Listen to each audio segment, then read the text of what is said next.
कि आज जो प्रेजेंट जनरेशन है उनकी तो जरूरतें पूरी हो ही जाए, एटलीस्ट उनको हिस्ट्री में ना पढ़ना पड़े। आज से 10 साल पहले 20 साल पहले ये होता था, अपना घर वगैरह बनाने के लिए लोग पेड़ पौधे बहुत ज्यादा काट रहे हैं, इंडस्ट्रीज वगैरह बना रहे हैं, पॉल्यूशन जैसे कि air pollution, water pollution, noise pollution, ये सारी चीजें हम बात करेंगे। अगर मैं बात करूँ केमिकल फर्टिलाइजर का यूज होता है, पेस्टिसाइड, इंसेक्टिसाइड, ये दवाइयों का छिड़काव होता है, राइट। तो कितना ज्यादा नॉइज पोल्यूशन क्रिएट करते हैं, लोगों को बहुत डिस्टर्ब होती है इसकी वजह से, बुजुर्ग लोगों को सोने में दिक्कत आती है, बच्चों को पढ़ने में दिक्कत आती है। हेलो बच्चों लोग, कैसे हैं आप सब? उम्मीद है आप लोग एकदम मस्त हो गए। सो मैं हूँ तान्या मुंजाल। सो मेरे प्यारे प्यारे बच्चों लोग, बच्चों आज एक क्विक रिवीजन करने वाले हैं। चैप्टर का नेम देख लीजिए, चैप्टर का नेम है आपका एनवायरमेंट एंड सस्टेनेबल डेवलपमेंट, आपका चैप्टर का नेम है एंड मोस्ट इजिएस्ट चैप्टर है आपका पूरी की पूरी इंडियन इकोनॉमिक्स का, और बहुत ही अच्छे तरीके से इस चैप्टर को हम रिवाइज करते हैं। चलिए जी, सो देख लेते हैं मेरे बच्चे इस चैप्टर में हम कौन कौन से टॉपिक्स करने वाले हैं। तो सबसे पहले समझेंगे कि एनवायरमेंट क्या होता है, significance of environment, may be आपको दिख नहीं रहा होगा, इट्स ओके, ये है आपको सिग्निफिकेंस ऑफ एनवायरमेंट का टॉपिक करेंगे।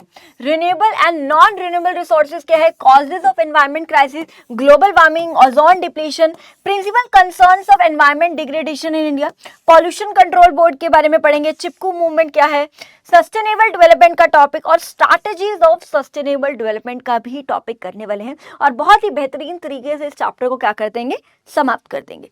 ठीक है जी, चलिए जी। तो सबसे पहले समझते हैं मेरे बच्चे क्या है एनवायरमेंट। एनवायरमेंट क्या है, What is environment? देखिए भाई, so environment क्या है? Environment is a natural world of land, air, water, soil, हम पढ़ेंगे। Environment क्या है? A natural world. Natural world का मतलब क्या है? जो हमें नेचर के द्वारा दिया गया है, यानी जो परमात्मा की देन है, जिसके अंदर सब, चाहे वो लैंड है, चाहे एयर है, चाहे वाटर है, चाहे सोयल है, चाहे प्लांट्स है, चाहे एनिमल्स है, चाहे ह्यूमन बींग्स है, चाहे माइक्रो ऑर्गेनिज्म यानी छोटे छोटे कीड़े हो, चाहे वो फिशरीज हो, सारे ही इस एनवायरमेंट में रहते हैं। देखो हम सब रहते हैं, मानते हो। तो environment is a natural world. Natural world का नेचुरल वर्ल्ड क्यों बोला गया? क्योंकि ये परमात्मा की देन है, राइट, यानी नेचर के द्वारा हमें गिवन है, चाहे वो एयर है, चाहे वाटर, चाहे सोयल हो गया आपकी, चाहे प्लांट्स, एनिमल, ये सारे, चाहे हम लोग हो गए, ये हम सारे के सारे जो लोग हैं वो एनवायरमेंट का हिस्सा है, राइट, जो नेचर के द्वारा जो है दिया गया है, परमात्मा के द्वारा जो है दिया गया है। सो बात करते हैं मेरे बच्चे, आगे चलते हैं मेरे बच्चे। जो एनवायरमेंट है वो दो एलिमेंट्स को इंक्लूड करता है, मोस्ट इंपॉर्टेंट है, इसको अच्छे से कर लेना। फॉर योर सीयूटी एग्जाम से भी यहाँ से कोई ना कोई एमसीक्यू का क्वेश्चन आता है, एंड प्लस अगर मैं बात करूं आपके बोर्ड एग्जाम में भी यहाँ से कोई ना कोई एमसीक्यू का क्वेश्चन बन जाता है। सो एनवायरमेंट जो है दो एलिमेंट्स को इंक्लूड करता है, एक होता है आपका फिजिकल एलिमेंट्स और एक होता है मेरे बच्चे आपका लिविंग एलिमेंट्स। कौन सा एलिमेंट?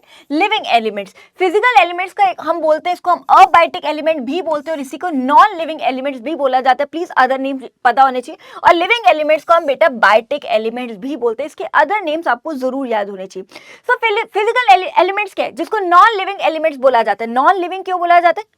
बचपन में पढ़ा है हमने लिविंग और नॉन लिविंग। नॉन लिविंग जो महसूस नहीं कर सकते, राइट, समझ रहे हो? नॉन लिविंग है जो, जैसे कि एयर हो गया, वाटर हो गया, सोयल हो गया, मिनरल्स वगैरह हो गए, सारे के सारे नॉन लिविंग एलिमेंट, जिसको फिजिकल एलिमेंट्स भी बोला जाता है। और दूसरा होता है लिविंग एलिमेंट्स, राइट, जो ब्रीथ वगैरह कर सकते हैं, सांस वगैरह जो फील कर सकते हैं, जैसे कि प्लांट्स हो गए, एनिमल्स हो गए, बर्ड्स हो गए, ह्यूमन बीइंग्स हो गए, ये सारे के सारे क्या होते हैं मेरे बच्चे? लिविंग एलिमेंट्स के अंदर आते हैं। अब बात करते हैं मेरे बच्चे, अगला जो टॉपिक है वो है आपका significance of environment. Significance of environment का मतलब है कि एनवायरमेंट की क्या इंपॉर्टेंस है। सिग्निफिकेंस का मतलब होता है इंपॉर्टेंस, एनवायरमेंट की क्या इंपॉर्टेंस है। तो सबसे पहले इंपॉर्टेंस क्या है? Environment offers resources for doing production. जो एनवायरमेंट है उसी से हमें क्या मिलते हैं? रिसोर्सेज मिलते हैं, ताकि हम प्रोडक्शन कर सके। एनवायरमेंट ही है जो हमें रिसोर्सेज देते हैं ताकि हम प्रोडक्शन कर सके। कौन कौन से रिसोर्सेज? तो देख लीजिए। सो एनवायरमेंट इंक्लूड फिजिकल रिसोर्सेज, जैसे कि हमें मिनरल्स मिलते हैं एनवायरमेंट से, वुड, वाटर, सोयल, या बहुत सारे ऐसे रिसोर्सेज मिलते हैं जिसका इस्तेमाल करके हम क्या कर सकते हैं? प्रोडक्शन कर सकते हैं। जैसे कि वुड है, वुड का इस्तेमाल करके हम फर्नीचर वगैरह बना सकते हैं, राइट, तो वुड से भी हम कुछ ना कुछ प्रोडक्शन कर सकते हैं। पानी है, पानी के बिना आपको पता है खेतों में फसल नहीं उग सकती, यानी पानी भी हेल्प करती है प्रोडक्शन करने के लिए। सोयल की भी रिक्वायरमेंट होती है प्रोडक्शन को करने के लिए, खेती में, राइट, एग्रीकल्चर में सोयल की रिक्वायरमेंट होती है फॉर डूइंग द प्रोडक्शन, वही बोल रहे हैं। सो एनवायरमेंट है जो हमें बहुत सारे रिसोर्सेज देते हैं ताकि हम क्या कर सके? प्रोडक्शन वगैरह कर सके। सो ये सारे के सारे रिसोर्सेज जो है वो फ्री गिफ्ट है, ये हमें परमात्मा के द्वारा या हमें नेचर से जो है फ्री में मिलेगी, ये हमारे लिए फ्री गिफ्ट है। So these resources are use as a input for production, तो ये जो रिसोर्सेज है इसको हम एज अ इनपुट यूज करते हैं फॉर डूइंग प्रोडक्शन, प्रोडक्शन को करने के लिए। In fact production is simply the process of conversion of natural resources into a useful thing. तो जनरली बताया कि प्रोडक्शन का मतलब ही क्या होता है, प्रोडक्शन का मतलब ही होता है कि जो भी हमें परमात्मा के द्वारा ये रिसोर्सेज मिले, नेचर से जो हमें रिसोर्सेज मिले, राइट, जो इनपुट्स मिले, इसी को अगर मैं एक यूजफुल थिंग में कन्वर्ट कर दूं, यानी एक फिनिश गुड में कन्वर्ट कर दूं, तो उसी को हम क्या कहते हैं, प्रोडक्शन। सो प्रोडक्शन का मतलब ही क्या होता है, इनपुट को आउटपुट में कन्वर्ट करना, राइट, समझ रहे हो? तो वही बोला, जनरली उन्होंने ये बोला। तो आप आसान भाषा में इसको लिख सकते हो कि एनवायरमेंट ही है जिससे हमें बहुत सारे रिसोर्सेज मिलते हैं, जिसका इस्तेमाल करके हम क्या कर पाते हैं, प्रोडक्शन कर पाते हैं। नेक्स्ट है मेरे बच्चे, एनवायरमेंट सस्टेन्स लाइफ। एनवायरमेंट है तो हम जिंदा है। एनवायरमेंट सस्टेन लाइफ का मतलब है एनवायरमेंट है तो हमारी लाइफ है, हम जिंदा है, क्योंकि एनवायरमेंट से हमें क्या मिलता है, सन, सोयल, वाटर, एयर, जिसके बिना हम सर्वाइव नहीं कर सकते। अगर धूप नहीं होगी, सर्दियों में 4 दिन धूप नहीं होती तो आपको फील हो जाती है वो चीज, है ना, 4 दिन धूप नहीं आती तो समझ लो कितनी दिक्कत होती है। अगर सोचो सूरज ही ना निकले, धूप ही नहीं आए कभी, तो कितनी, तो लोग क्या सर्वाइव कर पाएंगे? नहीं।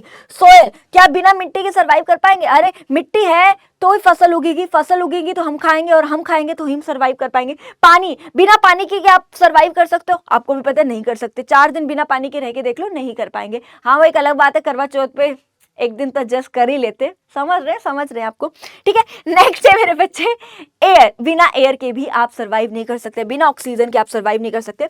सो absence of environment means absence of life. अगर एनवायरनमेंट ही नहीं होगा, ये एनवायरनमेंट ही नहीं होगा तो हमारी जिंदगी भी नहीं होगी। अगर ये सारी चीजें नहीं होंगी तो हम सर्वाइव ही नहीं कर पाएंगे, और ये देता कौन है हमें? एनवायरनमेंट देता है। नेक्स्ट है मेरे बच्चे, एनवायरनमेंट एब्जॉर्ब्स वेस्ट। एनवायरनमेंट वो है जो वेस्ट को अपने अंदर समा लेता है। अपने अंदर समाने का मतलब है, चाहे वो प्रोडक्शन का वेस्ट है, चाहे वो कंजम्पशन का वेस्ट है, एनवायरनमेंट क्या है, एनवायरनमेंट अपने अंदर सारे के सारे वेस्ट को क्या कर लेता है, अपने अंदर समा लेता है, यानी डीकंपोज कर लेता है, यानी वेस्ट को समा लेता है। अगर मैं बात करूं, लेट्स से कोई आपने खड्डा खोदा, उसके अंदर सारा का सारा कूड़ा करकट वेस्ट डाला, मतलब डीकंपोजेबल वेस्ट, जो समझ रहे हो ना, ठीक है, वो वेस्ट डाला और उसके बाद उसको कवर करती है। तो एनवायरनमेंट क्या है, अपने अंदर सारे के सारे वेस्ट को क्या कर लेता है, संभाल लेते। तो वही बात कर रहे हैं। सो चाहे वो प्रोडक्शन का वेस्ट है, चाहे वो कंजम्पशन का वेस्ट है, राइट, वो कहां पे जाता है, कहां जाता है? तो वही लिखा हो, production and consumption activities generate waste. तो जो कोई भी प्रोडक्शन एक्टिविटी है, चाहे वो कंजम्पशन एक्टिविटी है, वो कोई ना कोई वेस्ट को क्या करता है, जनरेट करता है। This occurs mostly in the form of garbage, यानी वो गार्बेज की फॉर्म में होता है। And where does it go, वो कहां जाता है वेस्ट? एनवायरनमेंट जो है अपने अंदर क्या कर लेता है, उसको संभाल लेता है, यानी अपने अंदर क्या कर लेता है, उसको एब्जॉर्ब कर लेता है। नेक्स्ट है मेरे बच्चे, environment enhance the quality of life. Environment हमारी लाइफ को बहुत सुंदर बनाता है। हमारी लाइफ को, अगर मैं बात करूं, क्वालिटी ऑफ लाइफ को एनहांस करने का मतलब है हमारी जिंदगी को, हमारी लाइफ को बहुत ब्यूटीफुल बनाता है ना, इट ऐड ब्यूटी, हमारी लाइफ को बहुत ब्यूटी, रंगीन बनाता है एनवायरनमेंट, क्योंकि एनवायरनमेंट ही है जहां से हमें क्या मिलता है, rivers, oceans, mountains, deserts, forest, है ना। हम लोग जाते हैं ना छुट्टियां मनाने, है ना, काम होने, रिलैक्स होने, स्ट्रेस को कम करने हम जाते हैं ना छुट्टियां मनाने। कभी हिल स्टेशन जाएंगे, कभी वो पानी वाले इलाका गोवा वगैरह जाते हैं ना, मालदीव वगैरह, या कहीं पे भी लेह लद्दाख वगैरह वगैरह, अंडमान एंड निकोबार, मतलब हर जगह आप जाते हो, ठीक है। तो लोग जाते हैं घूमने फिरने, आप देख रहे हो कितना सुंदर लग रहा है झरना, है ना, कितना अच्छा फील हो रहा है, राइट। तो ये हमारी लाइफ को कितना ब्यूटीफुल बनाता है, और ये किसने, ये कहां से मिले हमें? एनवायरनमेंट ने दिया, नेचर ने, राइट। डेजर्ट, राजस्थान वगैरह जाते हैं लोग, तो वही है। So it just add beauty to life, हमारी लाइफ को बहुत ब्यूटीफुल बनाता है, रंगीन बनाता है हमारी लाइफ को। चल जी, अब बात करते हैं एनवायरनमेंट जो के अंदर, जो अगर मैं बात करूं, 2 टाइप ऑफ कैपेसिटी की हम बात करेंगे। एक होता है कैरिंग कैपेसिटी, क्या होता है, और एक होता है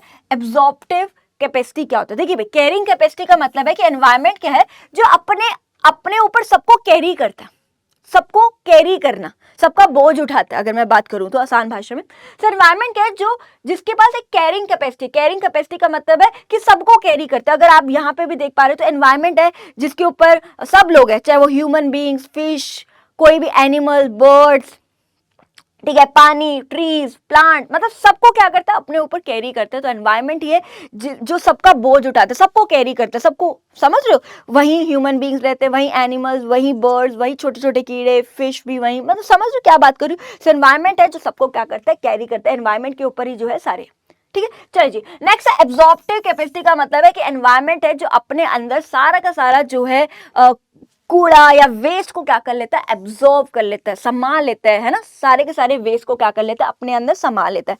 वही बात करिए, जितना भी वेस्ट है, चाहे वो प्रोडक्शन से वेस्ट है या कंजम्पशन से रिलेटेड वेस्ट है, वो अपने अंदर क्या कर लेता है, संभाल लेता है। वही खड्डा खोदो, उसमें डाल दो, तो एनवायरमेंट है ना, अपने अंदर सारा का सारा वेस्ट को क्या कर लेता है, एब्जॉर्ब कर लेता है। तभी क्या बोला जाता है, एब्जॉर्प्टिव कैपेसिटी क्यों बोला जाता है, क्योंकि सारे के सारे वेस्ट को क्या कर लेता है, एब्जॉर्ब कर लेता है। और कैरिंग कैपेसिटी क्यों बोला जाता है, क्योंकि अपने ऊपर सबको क्या करता है, कैरी करता है। जैसे प्लांट्स देख रहे हो, पानी देख रहे हो, या कोई बर्ड वगैरह देख रहे हो आप, ये सारी चीजें सबको कैरी करता है।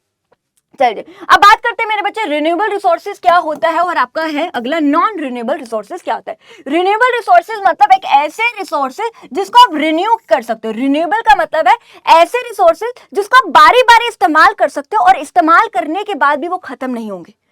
ध्यान समझिए, रिन्यू, कभी आपने लाइसेंस रिन्यू करवाया होगा, यानी आप लाइसेंस रिन्यू का मतलब क्या होता है कि वही लाइसेंस को आप बारी बारी इस्तेमाल कर सकते हो, रिन्यू, राइट। तो वही है रिन्यूएबल रिसोर्सेज, मतलब ऐसे रिसोर्सेज जिसको आप बारी बारी इस्तेमाल करोगे तो भी वो खत्म नहीं होंगे, वो होते हैं आपके रिन्यूएबल रिसोर्सेज। और नॉन रिन्यूएबल रिसोर्सेज क्या होते हैं, ऐसे रिसोर्सेज अगर आप उसको बारी बारी इस्तेमाल करोगे तो एक टाइम के बाद वो क्या हो जाते हैं, खत्म हो जाते हैं, उसको बोला जाता है नॉन रिन्यूएबल रिसोर्सेज। तो पढ़ते हैं, so these are the resources. Renewable resources क्या होते हैं, एक ऐसे resources which are not likely to be exhausted और डिप्लीटेड ऑन यूज, यानी इस्तेमाल करने पर भी, बारी बारी इस्तेमाल करने पर भी वो एग्जॉस्ट नहीं होंगे, यानी खत्म नहीं होंगे। डिप्लीटेड का मतलब भी क्या होता है, खत्म नहीं होंगे, यानी ऐसे रिसोर्सेज जिसको आप बारी बारी इस्तेमाल भी कर लो तो वो एक टाइम के बाद खत्म नहीं होंगे। जैसे कि सोलर एनर्जी जो हमें कहां से मिलती है, सन से। वाटर एनर्जी कहां से मिलती है, वाटर से। विंड एनर्जी कहां से मिलती है, विंड से। सो ये ऐसे सॉर्ट्स ऑफ रिसोर्सेज है, अगर मैं बात करूं ऐसे रिसोर्सेज है जो बारी बारी इस्तेमाल करने पर भी डिप्लीट नहीं होते, यानी खत्म नहीं होते। दूसरा है नॉन रिन्यूएबल। नॉन रिन्यूएबल मतलब बारी बारी इस्तेमाल करने के बाद एक पॉइंट ऑफ टाइम के बाद वो खत्म हो जाते हैं, ठीक है। So these are the resources, ऐसे resources which are likely to be exhausted और डिप्लीटेड ऑन यूज, यानी बारी बारी इस्तेमाल करने पर वो क्या हो जाते हैं, एक समय के बाद खत्म हो जाते हैं। जैसे कि कोल हो गया, ऑयल हो गया, नेचुरल गैसेस वगैरह होगी, ये बारी बारी इस्तेमाल करने पर क्या हो जाते हैं, एक पॉइंट ऑफ टाइम के बाद क्या हो जाते हैं, खत्म हो जाते हैं, राइट, क्योंकि बहुत कम है ये, ठीक है जी, बहुत लिमिटेड है ये रिसोर्सेज, राइट। चलिए जी, अब बात करते हैं मेरे बच्चे कॉजेज ऑफ एनवायरमेंट क्राइसिस की। क्या कारण है कि हमारे एनवायरमेंट में इतने क्राइसिस आ रही है, इतनी प्रॉब्लम्स आ रही है हमारे एनवायरमेंट पे। तो इसको समझने से पहले हम बात करते हैं कि क्या क्या प्रॉब्लम्स आ रही है, फिर हम बात करेंगे कि क्यों आ रही है, क्या कारण है इसके पीछे आने का, ठीक है जी। तो सबसे पहले हम कुछ प्रॉब्लम्स के बारे में पढ़ते हैं। सबसे पहले ग्लोबल वार्मिंग। ग्लोबल वार्मिंग आपने जरूर सुना होगा, पढ़ा होगा, 10th क्लास तक जब आप साइंस में जरूर सुना होगा, राइट, ग्लोबल वार्मिंग। सो ग्लोबल वार्मिंग का मतलब होता है धरती का तापमान बढ़ जाना, धरती का टेम्परेचर बढ़ जाना, उसी को क्या बोला जाता है मेरे बच्चे, ग्लोबल वार्मिंग। सो अगर आप यहाँ पे देख रहे हो, हमारी धरती देख पा रहे हो कितनी ठंडी है, देख रहे हो कितनी शांत, कितनी ठंडी है, और यही देख रहे हो कितनी आग बबूला होगी, यानी rise in the temperature of earth, यानी हमारी धरती का तापमान बढ़ जाना, बहुत ज्यादा एक्सट्रीम गर्मी हो जाना, उसी को क्या बोला जाता है मेरे बच्चे, global warming. So it means rise in the temperature of earth, यानी धरती का तापमान बढ़ जाना, आग बबूला, और ये देख पा रहे हो ना, तो धरती का तापमान बढ़ जाना, उसी को क्या बोलते हैं, ग्लोबल वार्मिंग। और क्या कारण है ग्लोबल वार्मिंग? तो सबसे पहला कारण है पॉल्यूशन, कि हमारे देश में बहुत ही ज्यादा जो है पॉल्यूशन हो रहा है, और इसी की वजह से जो है ग्लोबल वार्मिंग की प्रॉब्लम जो है बढ़ रही है। नेक्स्ट है डिफॉरेस्टेशन। डिफॉरेस्टेशन का मतलब पेड़ पौधे हम बहुत ज्यादा काट रहे हैं, बहुत ज्यादा। और ये पेड़ पौधे तो हमें ऑक्सीजन देते हैं, ठंडक देते हैं, है ना, पेड़ पौधे तो हमें छांव देते हैं, और पेड़ पौधे अगर लोग इतना काटेंगे तो ऑब्वियसली धरती का तापमान तो बढ़ जाएगा, क्योंकि पेड़ पौधे तो है जो सारी की सारी हार्मफुल गैसेस को अपने अंदर एब्जॉर्ब कर लेते हैं, CO2 को एब्जॉर्ब करके हमें क्या देते हैं, ऑक्सीजन देते हैं, ठंडक देते हैं, है ना, समझ, छांव देते हैं हमें, ठीक है। और इतनी ज्यादा डिफॉरेस्टेशन हो रही है, पेड़ पौधे इतने काट रहे हैं कि इस वजह से हमारी धरती का जो तापमान है वो क्या हो रहा है, बढ़ रहा है। अब बात करते हैं क्या क्या इंपैक्ट पड़ रहा है ग्लोबल वार्मिंग की वजह से हमारे देश पर, क्या इंपैक्ट पड़ रहा है, राइट। अगर हम बात करें क्या इंपैक्ट पड़ रहा है, तो सबसे पहले ग्लेशियर्स आर मेल्टिंग। तो अगर आप देख पा रहे हो ये ग्लेशियर्स, अगर आपको दिख रहा होगा ये ग्लेशियर, अब इतनी ज्यादा गर्मी हो रही है कि ग्लेशियर्स भी जो है मेल्ट होते जा रहे हैं ना, बर्फ ही तो मेल्ट होती जा रही है धीरे धीरे, आप देख पा रहे हो। तो ग्लेशियर्स क्या हो रहे हैं, मेल्ट हो रहे हैं। अब ये मेल्ट हो रहे हैं, अब बर्फ मेल्ट हो रही है, तो इसकी वजह से अब ये पानी में कन्वर्ट होगा, तो धीरे धीरे क्या हो रहा है, पानी का लेवल यानी सी का लेवल जो है बढ़ता जा रहा है, rise in the level of sea. तो दूसरा क्या है, rise in the level of sea. देख पा रहे हो ना, ग्लेशियर्स मेल्ट होंगे तो पानी बन जाएंगे, ठीक है। तो जो सी का लेवल है वो भी क्या हो रहा है, बढ़ रहा है। अगर आप देख पा रहे हो पोलर बियर को देख पा रहे हो, मतलब देख पा रहे हो इतनी गर्मी हो रही है कि ग्लेशियर्स मेल्ट हो रहे हैं, बेचारा डूब ही ना जाए। समझ पा रहे हो क्या बात कर रहे हैं, next, threat to human life, कि भाई लोगों की लाइफ को भी बहुत ज़्यादा थ्रेट है, क्योंकि इतनी ज़्यादा एक्सट्रीम गर्मी हो रही है कि लोगों को स्किन जैसे इश्यूज हो रही हैं, एलर्जीज वगैरह होती है, क्योंकि इतना एक्सट्रीम टेम्परेचर हो रहा है, इतनी एक्सट्रीम गर्मी पड़ रही है आज, तो लोगों को स्किन रिलेटेड इश्यूज वगैरह, स्किन एलर्जीज वगैरह बहुत ज़्यादा हो रही है, तो ह्यूमन लाइफ को भी बहुत ज़्यादा क्या रहता है, थ्रेट रहता है। अब बात करते हैं मेरे बच्चे ओजोन डिप्लीशन क्या होता है। ओजोन डिप्लीशन, सो अगर आप यहाँ पे देख पा रहे हो, ओजोन डिप्लीशन का मतलब होता है ओजोन लेयर का डिप्लीट हो जाना। अभी ओजोन लेयर क्या होती है समझते हैं, ठीक है जी। अगर आप यहां देख पा रहे हो, ये क्या हमारी धरती है, ये हमारी अर्थ है, ठीक है, दिस इज आवर अर्थ, ये हमारी क्या है, धरती है। मैं कलर चेंज कर देती हूँ, ठीक है, ये हमारी धरती है। सो अगर आप यहां पे देख पा रहे हो, ये है मेरे बच्चे ओजोन लेयर, ये एक प्रोटेक्टिव लेयर है। Ozone layer is a protective layer, किसको प्रोटेक्ट करे, हमारी धरती को प्रोटेक्ट कर रही है। किस चीज से प्रोटेक्ट कर रही है, जो सूरज की हार्मफुल किरणें आ रही है, जो यूवी रेज आ रही है सूरज की हार्मफुल किरणों को ओजोन लेयर क्या कर रही है, प्रोटेक्ट कर रही है कि सूरज की हार्मफुल किरणें डायरेक्ट धरती पर ना पड़े, तो ये प्रोटेक्टिव लेयर। बट हो क्या रहा है, ओजोन लेयर क्या हो रही है, डिप्लीट हो रही है। डिप्लीट होने का मतलब है बहुत ज्यादा पतली होती जा रही है, या फिर बहुत ज्यादा उसके अंदर होल आते जा रहे हैं, और इसकी वजह से इंपैक्ट क्या हो रहा है कि जो सूरज की हार्मफुल किरणें, यूवी रेज, अल्ट्रावायलेट रेज जो है वो डायरेक्ट अब जो है धरती पर पड़ रही है, और इतनी ज्यादा हो रही है तो अब लोगों को इसकी वजह से स्किन कैंसर जैसी बीमारियां भी हो रही है। तो यही है मेरे बच्चे ओजोन डिप्लीशन। ओजोन डिप्लीशन का मतलब है जो ओजोन लेयर है, जो प्रोटेक्टिव लेयर, ये डिप्लीट होती जा रही है, पतली होती जा रही है, या इसके अंदर होल होते जा रहे हैं। इसकी वजह से जो सूरज की हार्मफुल किरणें, यूवी रेज है, अल्ट्रावायलेट रेज जो है वो डायरेक्टली अब जो है हमारी धरती पर पड़ रही है, और इसकी वजह से जो लोगों को है स्किन कैंसर जैसी बीमारियां स्किन कैंसर जैसी बीमारियां भी हो रही है, ठीक है जी। चलिए जी, तो वही बात कर रहे हैं ओजोन डिप्लीशन मतलब this refers to reduction in ozone layer. Ozone layer या जिसको प्रोटेक्टिव लेयर बोला जाता है, ओजोन लेयर का रिडक्शन होना। रिडक्शन का मतलब है पतली हो जाना, इसके अंदर होल आते जाना, ठीक है, इन द एटमॉस्फेयर, इसी को क्या बोला जाता है, ओजोन डिप्लीशन बोला जाता है। अब बात करते हैं इससे इंपैक्ट क्या आता है, फिर हम बात करेंगे यहाँ पे इससे इंपैक्ट क्या हो रहा है। There is a greater UV radiation reaching the earth. अब हो क्या रहा है, जो सूरज की हार्मफुल किरणें, यूवी रेडिएशन जो है वो डायरेक्टली अब क्या आ रही है, धरती पे आ रही है, अर्थ पर आ रही है, which is danger to living organisms. Organisms जो हमारे लिविंग ऑर्गेनिजम्स के लिए जो है बहुत ज्यादा डेंजरस है, और इससे जो है स्किन कैंसर जैसी बीमारियां भी हो सकती है। तभी तो आजकल लोग जो है, अगर आपने देखा होगा, सनस्क्रीन वगैरह लगाते हैं in order to protect their skin from the UV rays, है ना, सूरज की हार्मफुल किरणों से प्रोटेक्ट करने के लिए, अपने त्वचा को प्रोटेक्ट करने के लिए, अपने आप को बचाने के लिए वो क्या यूज करते हैं, आजकल सनस्क्रीन वगैरह यूज करते हैं, आपको पता ही। अब बात करते हैं क्यों, वाई। अब क्या बात करी जा रही है मेरे बच्चे कि क्यों ओजोन लेयर डिप्लीट हो रही है, क्या कारण है कि ओजोन लेयर जो है डिप्लीट हो रही है, पतली होती जा रही है, इसके अंदर होल आता जा रहा है, क्या कारण है। तो सबसे पहला कारण क्या है, एक्सेसिव यूज ऑफ CFCs, जिसको हम क्लोरोफ्लोरोकार्बन भी बोलते हैं। बहुत ज्यादा एक्सेसिव यूज हो रहा है CFC का, और वो कहां पे पाया जाता है, इन कूलिंग सब्सटेंस में पाया जाता है, जैसे कि एसीज वगैरह होगी, या रेफ्रिजरेटर यानी फ्रिज वगैरह में जो है CFC पाया जाता है, या फिर हम अगर मैं बात करूं, या फिर ब्रोमोफ्लोरो कार्बन, जिसको हम हेलोन्स भी कहते हैं, जो कहां पाया जाता है, फायर एक्सटिंग्विशर में, ठीक है, आप देख पा रहे हो, इसके अंदर पाया जाता है, जिसकी वजह से जो है मेरे बच्चे जो हमारी ओजोन लेयर है वो क्या हो रही है, डिप्लीट हो रही है। तो बात कर रहे हैं कि ओजोन लेयर के डिप्लीट होने के कारण क्या है, एक है क्लोरोफ्लोरोकार्बन और दूसरा क्या है, ब्रोमोफ्लोरोकार्बन का रिलीज होना, और वो किसके अंदर पाए जाते हैं, ऑब्वियसली एसीज, रेफ्रिजरेटर में, और ये फायर एक्सटिंग्विशर में, ठीक है जी। एम आई क्लियर, यहां तक सबको समझ आए, यहां तक सबको समझ आए। चलिए, तो वही हम बात करें ओजोन लेयर होता है कि किसकी वजह से डिप्लीट हो रही है, इससे क्या इंपैक्ट पड़ रहा है, स्किन कैंसर जैसी बीमारी हो रही है। अब बात करते हैं नेक्स्ट है मेरे बच्चे principal concerns of environment degradation in India, कि हमारा एनवायरनमेंट कैसे डिग्रेड हो रहा है, हम उसकी बात करें तो क्या क्या हम इसके अंदर पढ़ने वाले हैं। तो सबसे पहले पढ़ेंगे degradation of land, pollution, loss of biodiversity and solid waste management, सबको हम पढ़ने वाले, अच्छे से समझते हैं। चलिए जी, सबसे पहले हम समझेंगे degradation of land. Degradation of land, जिसको हम लैंड डिग्रेडेशन भी बोलते हैं। सो लैंड डिग्रेडेशन का मतलब होता है फर्टिलिटी का खत्म हो जाना, बहुत कम हो जाना, लैंड की फर्टिलिटी, उपजाऊता का खत्म हो जाना, उसी को बोला जाता है लैंड डिग्रेडेशन या फिर डिग्रेडेशन ऑफ लैंड। अगर आप यहां देख पा रहे, फार्मर को देख पा रहे, बंजर होगी जमीन, फर्टिलिटी ऑफ लैंड जो है लॉस हो जाना, loss of fertility of land, इसी को क्या बोला जाता है, डिग्रेडेशन। तो वही है। सो डिग्रेडेशन ऑफ लैंड का मतलब होता है फर्टिलिटी का खत्म हो जाना, जमीन की उपजाऊता का खत्म हो जाना,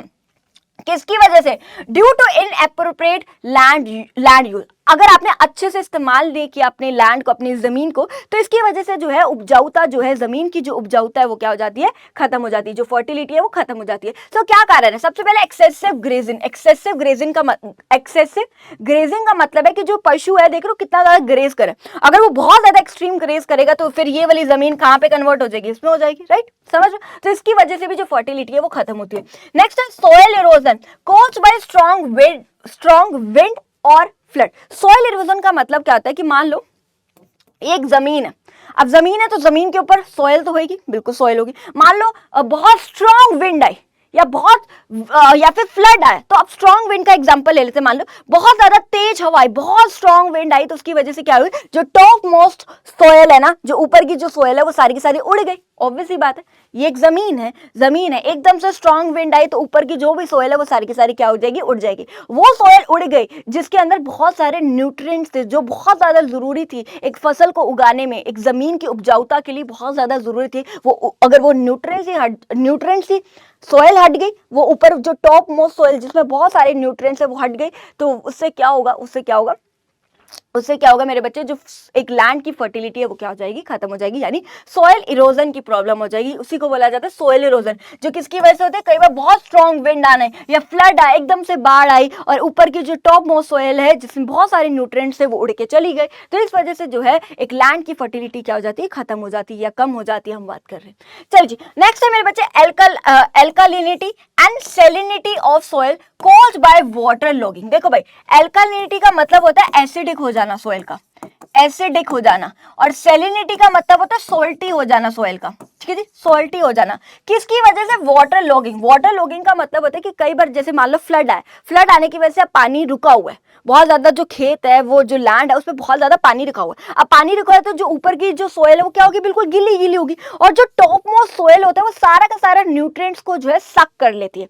अब सक करने की वजह से क्या होता है कि जो सोयल की फर्टिलिटी है वो खत्म हो जाती है, लैंड की फर्टिलिटी जो है मेरे बच्चे क्या हो जाती है, खत्म हो जाती है। तो वही हम बात कर रहे हैं, वाटर लॉगिंग की वजह से भी जो है लैंड की फर्टिलिटी जो है बिल्कुल खत्म हो जाती है, क्योंकि वाटर लॉगिंग मतलब पानी रुक गया है एक जगह। एक जमीन पे पानी रुकने का मतलब क्या है कि जो ऊपर की जो सोयल है वो सारा का सारा न्यूट्रिएंट सक कर लेगी, है ना। तो इसकी वजह से क्या हो, जो बहुत ज्यादा जरूरी है फसल को उगाने के लिए, फर्टिलिटी के लिए बहुत ज्यादा जरूरी है, और वो सारा का सारा न्यूट्रिएंट्स अगर सक कर लेगी तो उससे होगा क्या कि जो लैंड की फर्टिलिटी है वो क्या हो जाएगी, खत्म हो जाएगी, कम हो जाएगी। वही बात करें, और इसकी वजह से आपकी जो सोयल है और जो आपकी सोयल है वो क्या बन जाती है, एल्कलिनिटी मतलब एसिडिक और सॉल्टी बन जाती है। देख लीजिए, सो एक्सेसिव वाटर लॉगिंग का मतलब इतना ज्यादा पानी खड़ा है उस जगह पे, ठीक है, on the top of soil, जो इतना ज्यादा पानी ऊपर खड़ा हुआ है, तो इसकी वजह से होगा क्या, tend to suck up the nutrients of the soil. तो जितने भी सोइल के न्यूट्रिएंट्स है, सारे के सारे न्यूट्रिएंट्स को क्या कर लेगी, सक अप कर लिया जाएगा, जिसकी वजह से जो है फर्टिलिटी क्या हो जाएगी, कम हो जाएगी, और आपकी जो सोयल है वो क्या बन जाएगी,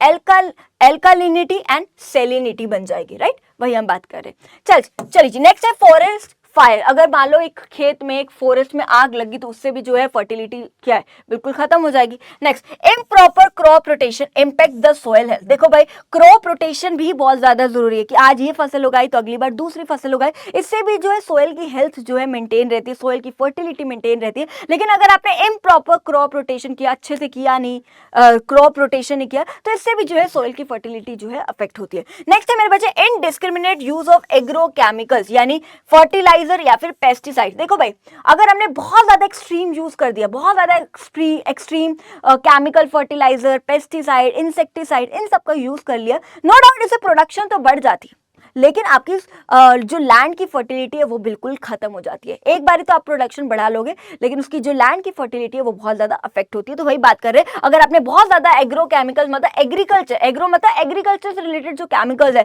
जैसे कि केमिकल, फर्टिलाइजर, पेस्टिसाइड, इंसेक्टिसाइड, इन सबको इस्तेमाल कर लिया, तो इससे भी जो है सोयल की हेल्थ है वो बहुत ज्यादा अफेक्ट होती है, जो लैंड की फर्टिलिटी है वो बहुत ज्यादा क्या होती है, अफेक्ट होती है। समझ रहे हो क्या बात कर रही हूँ। तभी तो आजकल ऑर्गेनिक फार्मिंग का चलन चला है। एक तो ऑर्गेनिक फार्मिंग का मतलब है कि देसी तरीके से, मतलब गंदे गंदे केमिकल्स का यूज मत करो खेती को करते हुए, जो हमारे लिए हेल्दी भी रहता है, टेस्टी भी रहता है। तभी तो आजकल मम्मी बोलती है अरे अच्छे से धो के खाओ, बहुत गंदे गंदे दवाइयों के छिड़काव होते हैं ना, तो अच्छे से धो के खाओ, क्योंकि इनसे कैंसर जैसी बीमारियां होती है भाई, इन केमिकल्स से कैंसर जैसी बीमारियां भी होती है। तो वही बात कर रहे हैं, अगर हमने इतना ज्यादा केमिकल्स का यूज कर दिया तो इससे भी जो सॉइल की हेल्थ जो है अफेक्ट होती है। नेक्स्ट है मेरे बच्चे excessive extraction of ground water, lowering water level and challenging the productivity of the land. क्या बोला जाए कि अगर हम बहुत ज्यादा ग्राउंड वाटर को क्या करते हैं, एक्सट्रैक्ट करते हैं, निकालते हैं, हमें पता है ना जमीन के नीचे भी पानी है, अगर हम बहुत ज्यादा ग्राउंड वाटर को निकाल दे, ट्यूबवेल का यूज करके बहुत ज्यादा पानी निकाल दिया, तो इससे होगा क्या, लोअरिंग द वाटर लेवल, तो नीचे जो है पानी कम रह जाएगा, और जो बहुत ज्यादा जरूरी है एक सोइल की फर्टिलिटी को बढ़ाने के लिए, प्रोडक्शन को करने के लिए, तो वही बात करिए challenging the productivity of the land, क्योंकि इससे सोइल की फर्टिलिटी अफेक्ट होगी और प्रोडक्शन भी अफेक्ट होगी। तो वही हम बात करें, अगर हमने बहुत ज्यादा ग्राउंड वाटर ट्यूबवेल का यूज करके बहुत ज्यादा निकाल दिया तो नीचे पानी कम रह जाएगा, जमीन के नीचे पानी कम रह जाएगा, और जो बहुत ज्यादा जरूरी है एक सोइल, एक लैंड की फर्टिलिटी के लिए, राइट, या फिर प्रोडक्शन को करने के लिए, तो बहुत ज्यादा जो है जरूरी है। तो वही हम बात करें तो ये भी, इसकी वजह से भी जो है फर्टिलिटी ऑफ लैंड जो है अफेक्ट होती है, लॉस होती है, right. Am I clear to you all? चलिए जी, अब आगे क्या मेरे बच्चे, नेक्स्ट है पॉल्यूशन की हम बात करने वाले, ठीक है। तो हम यही बात कर रहे हैं कि क्या क्या कारण है जिसकी वजह से हमारा एनवायरनमेंट डिग्रेड होता है। तो हमने पहले बात कर ली डिग्रेडेशन ऑफ लैंड, ठीक है जी। डिग्रेडेशन ऑफ लैंड का मतलब है फर्टिलिटी खत्म हो जाना, एक लैंड की उपजाऊता, फर्टिलिटी खत्म हो जाना, ठीक है। नेक्स्ट हम बात करने वाले पॉल्यूशन की तरफ चलने वाले, पॉल्यूशन की हम बात करते हैं। पॉल्यूशन जैसे कि air pollution, water pollution, noise pollution, ये सारी चीजें हम बात करेंगे। तो पॉल्यूशन का मतलब क्या था, इंजेक्ट करना, डालना, हार्मफुल सब्सटेंस को डालना इन द एनवायरनमेंट, एनवायरनमेंट के अंदर हम हार्मफुल सब्सटेंस को इंजेक्ट करें, जैसे कि CO2 हो गया, राइट। तो इसको हम इंजेक्ट करें हमारे एनवायरनमेंट में, जो है इंजेक्ट करना, एक हार्मफुल सब्सटेंस को डालना एनवायरनमेंट में, उसी को हम क्या बोलते हैं, पॉल्यूशन बोलते हैं। जैसे कि CO2 को डाला गया मान लो, है ना, ठीक है। तो चलिए जी, नेक्स्ट है मेरे बच्चे टाइप्स ऑफ पॉल्यूशन की हम बात करने वाले हैं। सबसे पहले मेरे बच्चे एयर पोल्यूशन, यानी जो एयर है वो बहुत ज्यादा दूषित है, ठीक है जी। तो एयर पोल्यूशन के क्या कारण है, सबसे पहला smoke release by the industries. कई बार इंडस्ट्रीज बहुत ज्यादा, अगर आप देख पा रहे हो कितना ज्यादा स्मोक, कितना ज्यादा धुआं रिलीज करती है, कितना ज्यादा, इससे क्या होता है, एयर पोल्यूशन होता है। Next poisonous gases release from burning of plastic and leather. अगर हम प्लास्टिक को जलाए, लेदर को जलाए, तो कितना ज्यादा जो है एयर पोल्यूशन होता है, तो ये भी एक कारण है एयर पोल्यूशन का। नेक्स्ट है जो व्हीकल्स, आप देखते हो आजकल कितने ज्यादा व्हीकल्स वगैरह बढ़ गए, आजकल लोग अकेले भी जा रहे होंगे ना तो भी अपनी अलग अलग गाड़ियां उठा के जाएंगे, है ना। ये नहीं कि पब्लिक ट्रांसपोर्ट का यूज कर ले, बस का यूज कर ले या मेट्रो का यूज कर ले, नहीं, हर किसी को शो ऑफ करना, अकेले अकेले जाएंगे, तो कितना ज्यादा जो है पॉल्यूशन क्रिएट होता है, कितना ज्यादा एयर पॉल्यूशन होता है, आपको भी पता है इस चीज से। और क्या अफेक्ट होता है एयर पॉल्यूशन की वजह से, क्या होता है भाई, हाइपरटेंशन जैसी बीमारियां, लोगों को बहुत एक्सट्रीम स्ट्रेस जैसा अस्थमा, सांस लेने में दिक्कत आना, रेस्पिरेटरी इश्यूज होना, या कार्डियोवेस्कुलर प्रॉब्लम यानी हार्ट से रिलेटेड डिजीजेस आना लोगों को, तो ये सारे जो है प्रॉब्लम्स हो जाती है इस वजह से। चल जी, अब आगे चलते हैं मेरे बच्चे, वाटर पोल्यूशन की तरफ बात करते हैं। वाटर पोल्यूशन यानी पानी बहुत ज्यादा पॉल्यूट हो रहा है हमारा।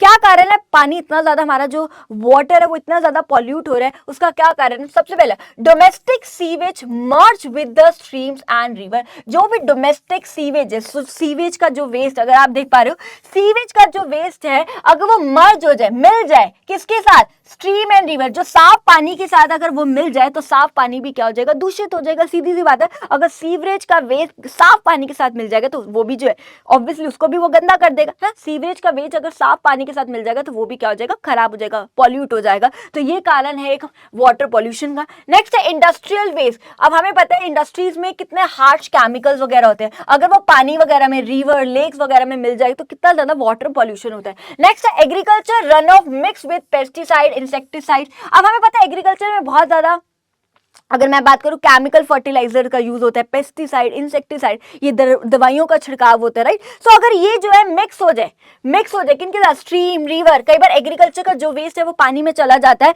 और इसकी वजह से भी जो है पानी बहुत ही ज्यादा क्या होता है, पॉल्यूट हो जाता है, क्योंकि ये भी बहुत ज्यादा हार्श केमिकल्स ही है, अगर वो पानी में चला जाएगा तो पानी क्या हो जाता है, पॉल्यूट हो जाता है। Next thermal power. Thermal power plant आपने सुना होगा, अगर मैं बात करूं जो इलेक्ट्रिसिटी को जनरेट करता है, राइट। सो थर्मल पावर प्लांट क्या है, जो इलेक्ट्रिसिटी को जनरेट करते हैं। तो यहाँ क्या बोला गया, थर्मल पावर हाउसेज क्या करते हैं, जो इलेक्ट्रिसिटी को जनरेट करते हैं, राइट, वो एक ऐश को रिलीज करते हैं, एक ऐश को डिस्चार्ज करते हैं। अगर वो ऐश पानी के साथ मिल जाती है तो पानी क्या हो जाता है मेरे बच्चे, दूषित हो जाता है, यानी वाटर पॉल्यूशन हो जाता है। तो ये सारे कारण है वाटर पॉल्यूशन होने के। सिंपल सी बात है, डोमेस्टिक सीवेज अगर साफ पानी के साथ मिल जाए, इंडस्ट्रियल वेस्ट पानी में चला जाए, एग्रीकल्चर का वेस्ट पानी में मिल जाए, या फिर थर्मल पावर प्लांट्स जो बहुत ज्यादा ऐश डिस्चार्ज करते होते हैं, राइट। अगर वो पानी के साथ मिल जाए तो बहुत ज्यादा जो है वाटर पॉल्यूशन होता है। नेक्स्ट है मेरे बच्चे नॉइज पॉल्यूशन।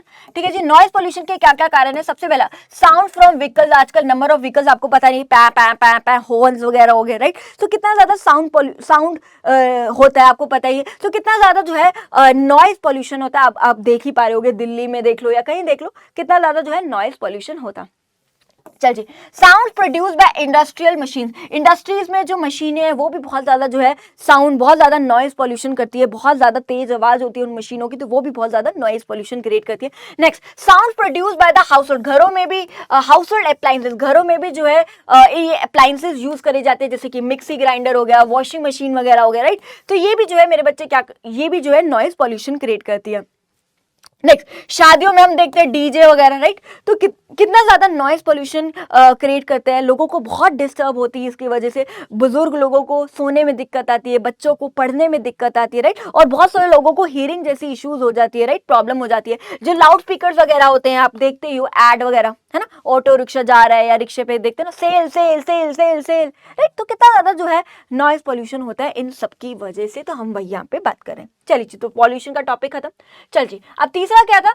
एनवायरमेंट डिग्रेडेशन का तीसरा क्या है? Loss of biodiversity. So loss of biodiversity का मतलब है कि जो हमारे जानवर वगैरह हैं, राइट, जो एनिमल्स वगैरह है, वो अपना हैबिटेट लॉस कर रहे हैं, अपना घर उनका जो है लॉस हो रहा है, उनका जो हैबिटेट है ना, वो लॉस हो रहा है। क्या कारण है कि उनके हैबिटेट का लॉस हो जाना है? पहला है increasing the pressure of population. इतनी ज्यादा पॉपुलेशन बढ़ गई है कि लोगों की रिक्वायरमेंट्स बढ़ गई है ना, जरूरतें बढ़ गई है।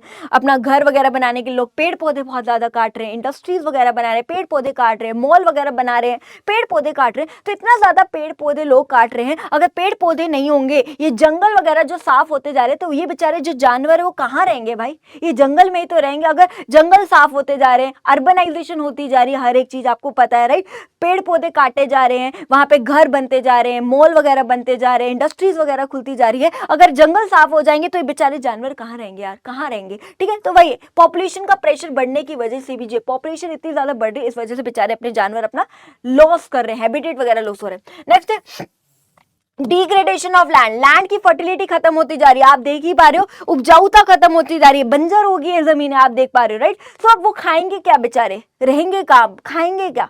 ठीक है, लोग अपने फायदे के लिए पेड़ पौधे काट रहे हैं, हर एक चीज कर रहे हैं, तो बेचारे वो क्या खाएंगे? अगर वो अपने फायदे के लिए पेड़ पौधे काट देंगे तो बेचारे क्या खाएंगे? समझ रहे हो?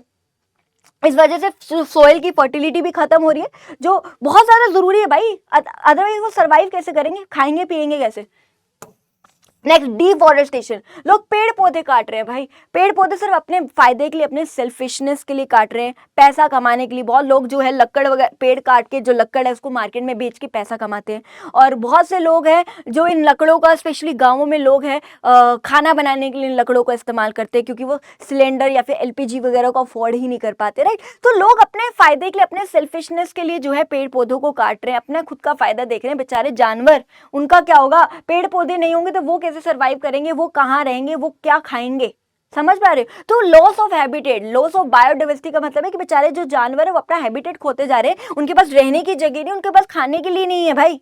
चलिए जी, अब आगे चलते हैं मेरे बच्चे, solid waste management. Solid waste management का मतलब होता है अपने वेस्ट को भी मैनेज करो।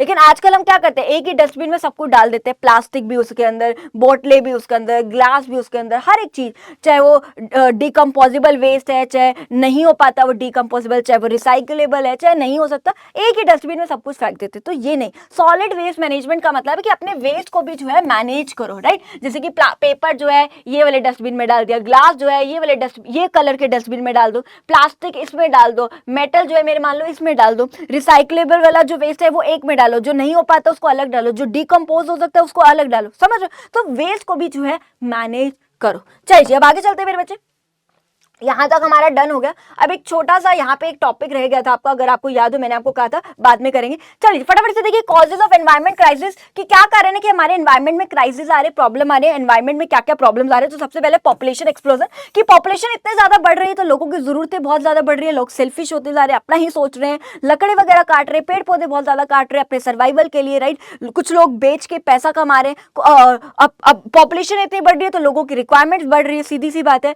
अब रिक्वायरमेंट्स कैसे, उनको रहने के लिए घर चाहिए, राइट, इंडस्ट्रीज वगैरह बनती जा रही है, राइट, मॉल वगैरह बनते जा रहे हैं, कहने का मतलब यही, तो लोग अपना सोच रहे हैं, इस वजह से इतने ज्यादा पेड़ पौधे काट रहे हैं। अब पेड़ पौधे इतने ज्यादा काट रहे हैं तो डिफोरेस्टेशन की जो है प्रॉब्लम हो रही है हमारे एनवायरमेंट में। नेक्स्ट है वाइड स्प्रेड ऑफ पॉवर्टी, की गरीबी बहुत ज्यादा बढ़ रही है। अब गरीबी बढ़ने की वजह से लोग क्या कर रहे हैं कि पेड़ पौधों को काट रहे हैं, काट के बेच रहे हैं लकड़ों को और पैसा कमा रहे हैं, ठीक है जी। और बहुत से गांवों में बात करी जाए या गरीब लोग बात करी जाए जो सिलेंडर्स वगैरह को अफोर्ड ही नहीं कर पाते, तो वो क्या यूज करते हैं, लकड़ का यूज करते हैं खाना वगैरह को बनाने के लिए। इस वजह से पेड़ पौधे काट रहे हैं और इस वजह से जो है मेरे बच्चे डिफोरेस्टेशन की जो है प्रॉब्लम बढ़ रही है। इस वजह से जो है डिफोरेस्टेशन की प्रॉब्लम जो है हमारे एनवायरमेंट में हो रही है। चल जी, increase of urbanisation, urban areas बढ़ते जा रहे हैं, शहरी इलाके बढ़ते जा रहे हैं, ठीक है जी। इस वजह से जंगलों को साफ किया जा रहा है, ठीक है, जंगल जो एरिया है वो साफ होते जा रहे हैं, जो एनिमल्स है वो अपना हैबिटेट खोते जा रहे हैं, लोगों की रिक्वायरमेंट्स बढ़ रही है, अर्बनाइजेशन होने की वजह से लोग अपने घर बनाए जा रहे हैं,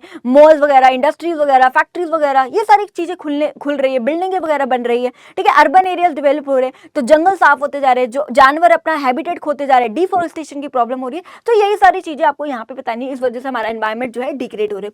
नेक्स्ट है increase use of insecticide, pesticides and chemical fertilisers.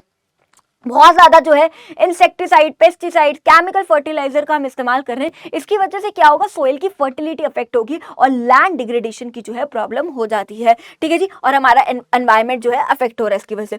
Next है रैपिड इंडस्ट्रियलाइजेशन, बहुत ज्यादा इंडस्ट्रीज खुलती जा रही है जिसकी वजह से एयर पॉल्यूशन हो रहा है, क्योंकि इतना ज्यादा स्मोक रिलीज करती है इंडस्ट्रीज। वाटर पोल्यूशन हो रहा है क्योंकि इंडस्ट्रीज का जो वेस्ट है, इतने हार्श केमिकल्स कई बार पानी में मिल जाते हैं, इसकी वजह से वाटर पॉल्यूशन होता है।